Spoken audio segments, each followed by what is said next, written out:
Hi guys, it's Ariana. Welcome back to my channel. So for today's video, we're going to be reading some more scary stories. So as per usual, I have my wicked candle in here. For all of those who are wondering, this is a Ray Dunn candle. I just got it at HomeSense, and the only reason that I mention it in like literally every single video is because it's kind of like a good luck charm, and it's really cute and it smells really good. And I just always have it sitting on my desk. So I don't have anything else to talk about, so I'm just going to jump on into the spooky stories. So I have a bunch of stories from Reddit and a couple Instagram DMs and a couple emails. So I will be getting to all of the emails soon. I've just been trying to wade through all of my DMs and my Reddit stories that I have saved. So I'm just gonna jump on into the Reddit stories. So the first one that I wanna read is from the paranormal section, and it's from the Reddit author lonely_ad9225. And it's titled, "My boss came to see me when he died to make sure I finished my job." So this just happened last week. The warehouse I work at was loading an empty trailer with a pallet jack. Once I filled it up with 30 pallets of merchandise, I decided to have one last look and inspect everything one last time before I closed it and I got ready to send it on its way. I walked in and I was halfway in when I saw my boss standing there. I froze in fear and I called out to him. I'm like, "Alex, why did you come in here?" He turned around and he was pale and he ignored me and walked out. That wasn't like him. He doesn't usually ignore me, but it was like he didn't know me. And then he walked out confused and went to his office, and the lights were off. I told my coworker and asked him why Alex was inside the container and told her it was really strange that he was just standing there and that he ignored me. She was like, "Well, that's not possible. He left for an errand about 20 minutes ago and he hasn't come back." I didn't believe her, so I went into the parking lot and sure enough, his car wasn't there. Once I saw that, I felt like I was almost having a heart attack. I still have an image fresh in my mind that I saw he was in there. I saw him like I mentioned it. It was more like a scary version of him. He looked pale and completely ignored me as if he hadn't seen me at all. Then afterwards, the police came and told us that Alex had been in a car accident and didn't make it. I'm beyond terrified to go back to work, but I have to. I can't explain what happened. No, I don't do drugs, and I know what I saw. I saw his ghost, and he was there to make sure I finished my job. I just hope he doesn't keep appearing. After that happened, another coworker told me she was in the break room and she felt like someone was behind her, and when she turned around, no one was there. So that's their entire post. So basically just their boss unfortunately died while like on shift, and now I guess he's haunting their work. So that's terrifying. Thank you so much for allowing me to read your story, and I hope he stops. That's so fucking scary. Oh my goodness.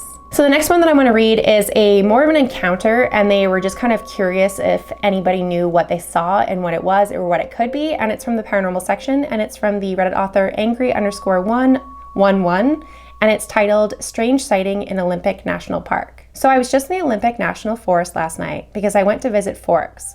On my way back to Seattle, I was driving down Highway 101 and it was snowing. It was super dark out, and I had stopped my car in the road for a moment. It was in the middle of nowhere, to look at the tall pine trees, which were gorgeous. It was really dark, but I took some pictures of the trees with my night mode on my camera. And then I put my phone down and looked back out, and there was suddenly this weird, tall, skinny, white-fleshed man-like creature perched up on a rotten log. It had no eyes, but was facing me. Its arms were super long in front of its body while it was crouched down. I obviously didn't stay long enough to look at what it might be, and it was really dark. I rolled up my car window and immediately left and didn't get out of my car. Does anyone have any idea what this was? It was like 50 miles from Forks in the direction of the Hoh Forest in the darkest part of the forest. And a bunch of the comments were saying that it could have been like a wraith, it could have been Slender Man, it could have been a bunch of things. So if anybody has any comments that they want to leave down here explaining what it could be. A couple people also mentioned that it's probably vampires because you're so close to Forks, but they're obviously just kidding. But if anyone has any idea what it could be, leave it in the comments down below, and hopefully you don't see it again, because that's really freaking creepy. But I have no idea what it could be. That's just terrifying. And I'm glad you left immediately, because if you stayed around for too long and it approached you, you never know what could have happened. So the next one that I want to read is again from the paranormal section, and it's from the Reddit author My Darkling Darkness, and it's titled "The Fake Haunted House I Used to Work At Was Actually Haunted." So for 12 years, I worked as an actor for a local haunted house attraction. It was a lot of fun, as I get to play a variety of horror characters and act out different scenes. While the tours we put on were clearly fake, there was a lot that went on behind the scenes that wasn't. I should start off by explaining that the building we do this in is extremely old, and it was once an elementary school. We gutted this section of the building that was classrooms and constructed it to what we needed. This is when we actually started having weird experiences. There's plenty of activity that can be shrugged off, such as feelings of being watched and hearing footsteps running in areas that there was no one. Then there are things not so easily disregarded, such as one evening, a member was working on hooking up a sound system by himself. He had not even hooked up the large speakers when he heard a loud, deep growl come booming through them. This terrified him so much that he ran out of the building and would not go back in to even lock up until another member came down and went with him. He never worked alone in that building again. Another activity seems playful and childlike, such as hearing small giggles and whispering in the halls and the rooms that were empty, things being moved from where that we had last placed them. One year, I was in a rocking chair that I would jump out of as a group came through. The thing about the rocking chair was it was more like a glider and it was broken. I would have to use a lot of force to get the chair to rock backwards at all. It was right before showtime. I was sitting in the broken chair getting mentally pumped for the night ahead. I was completely alone when I felt someone grab onto the back of the chair and harshly pull it backwards. I felt myself flying backwards in the chair and I honestly thought that I was going to fall out of it. Thankfully, this didn't happen, and as soon as I did, I stabilized myself and turned around to see who had done it. The room that I was in was really large, and no one could have gotten out without me seeing them running away in the split second it took to look behind me. There was absolutely no one there, and I suddenly was covered in goosebumps. No one was even in the area around my room at the time. Later that same night, the lights were off, my strobe was on, and a group had just left my room when I noticed a small figure in the right corner of the room. It looked like a small child crouching down, looking my way, and I was immediately worried that a child had been left behind from a previous group. As I headed towards the figure to ask if they were okay, a strobe light flashed and they were completely gone. The same year, but a different night, I was again sitting in my chair waiting for the next group when someone or something growled right in my ear.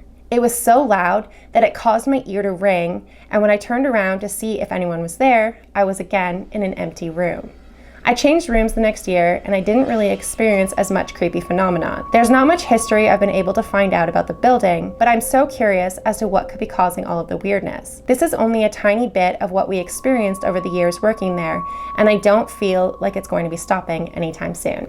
I'm really curious if you have an update. If you have more stories that you want to share, please feel free to let me know and message me over Reddit, and I'll definitely read more of your stories because I would love to hear more about that attraction, because if it's actually haunted, that's fucking terrifying. I feel like those attractions that are like fake tend to actually be haunted like most times than not. So that's really interesting and I would love to hear more. So if you have more stories, please feel free to message me. The next one that I want to read is from the scary story section, and it's from the Reddit author your_average_fox, and it's titled The Imposter. One day when I was 18, I was driving home from school on a rainy day in my old little red car.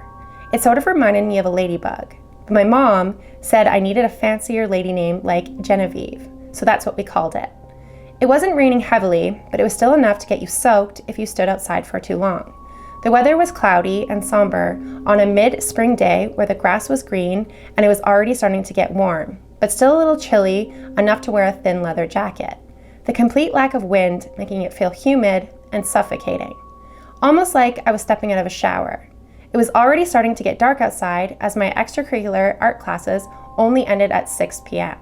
The drive home was peaceful. There was not many cars on the road and I was feeling tired, but happy to finally be getting home.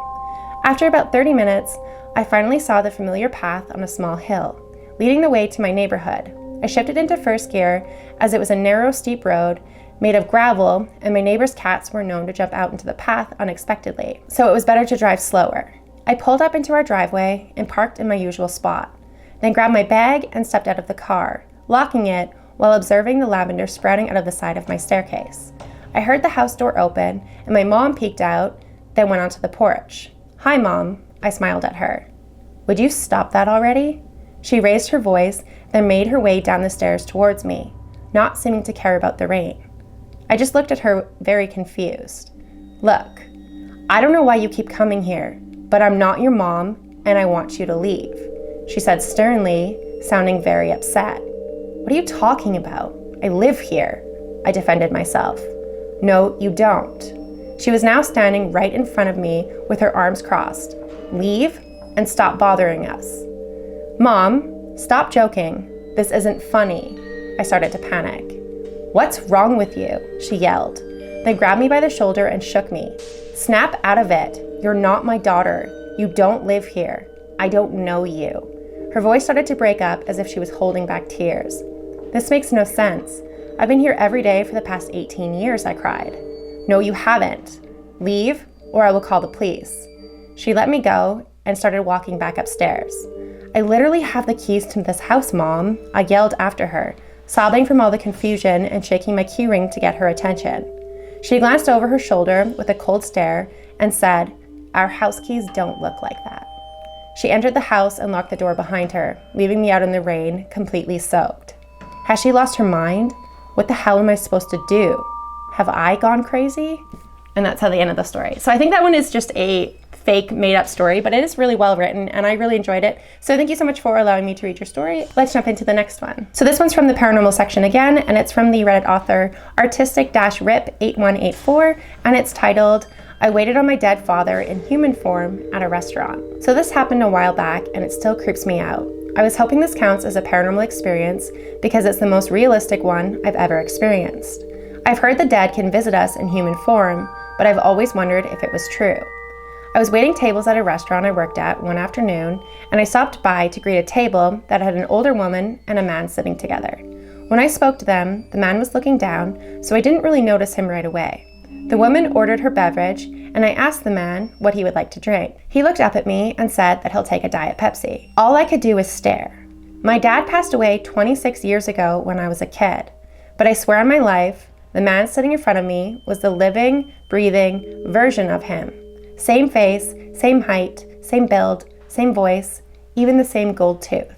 I also don't have good memories of my dad because he was unfortunately abusive to me and my mom, so I had a whole lot of emotions hit me at once. When I could finally speak, I managed to stammer out, "Okay, I'll be right back." I took their order and checked on them a couple of times. When they paid, the man smiled at me with this twinkle in his eye that made me feel like it was my dad.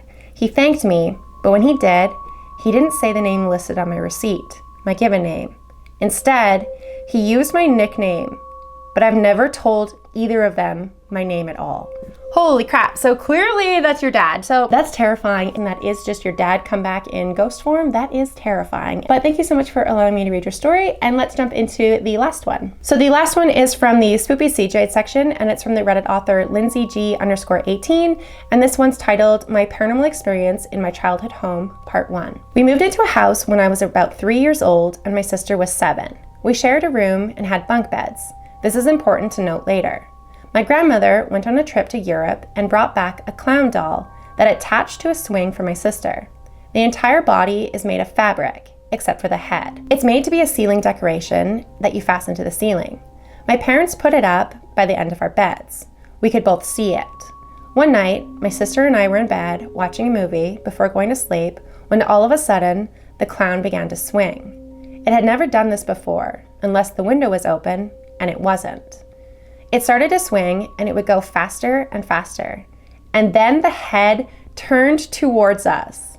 It was completely impossible for the head to turn because of the way that it was made. It eventually went back to normal and I forgot about it for a couple of years. I ended up finding out years later that my sister had saw it too. We went and looked in the storage room just to double check that the head couldn't move. And sure enough, it still can't. The rest of these stories take place when I was in high school. At this point, I'm now in a bedroom in the basement of the house, really getting into paranormal things during this time. I was also starting to see and hear things, as well as having visions. One night, I was reading in my room and I had the TV on with the lowest possible volume. I liked having some background noise. While I was reading, the TV all of a sudden changed and bars of different shades of white went down the screen. And the TV started playing music from like a music box.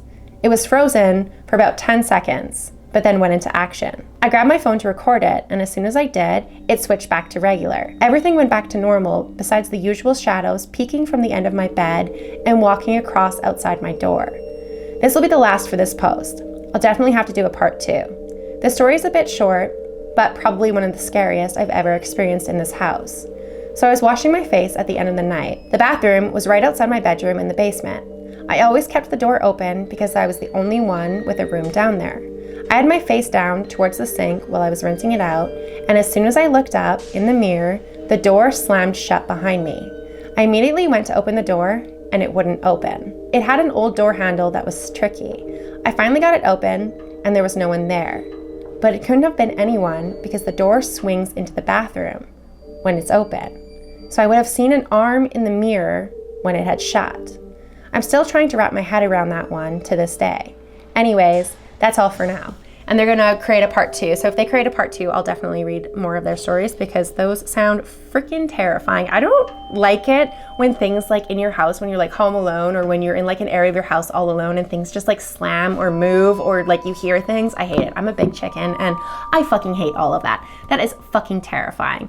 But those are all of the stories that I'm gonna read for today. I'm going to read more of my email and my Instagram DMs in the next video. So if you guys have any paranormal stories, let's not meet stories, or just scary stories in general that you guys want to share with me on the channel, please feel free to either email me or you can send me a DM over Instagram. All of my links are listed down below. They're pinned in a comment at the very top of my comment section. So if you ever want to send me a story and you don't know how to find me, just go to the comment section.